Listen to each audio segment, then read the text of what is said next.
Pope Leo just snubbed J.D. Vance on a world stage. The consumer. President Trump went on Truth Social and says Walmart should eat the tariffs. In other words, not pass on the prices to consumers.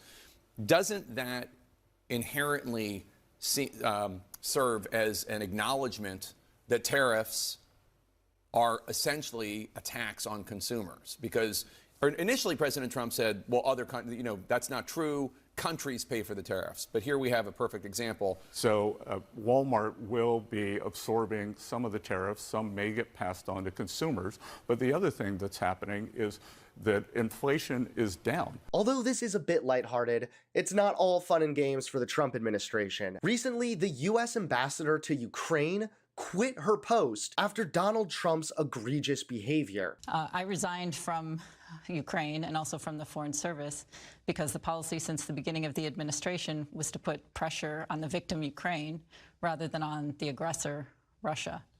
I fully agree that the war needs to end, but I believe that peace at any price is not peace at all. Was there a trigger that made you say, we're getting it so wrong? Well, I would say it wasn't a hasty, rash decision.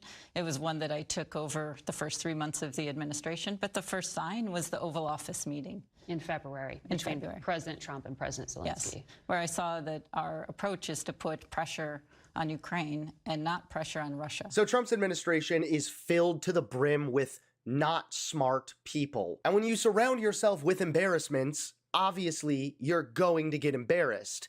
That's right, the moment you've been waiting for. J.D. Vance is next in line to face the humiliation because he just got embarrassed by the new pope in front of world leaders. It's brutal. Take a look. The new pope just humiliated J.D. Vance in front of world leaders.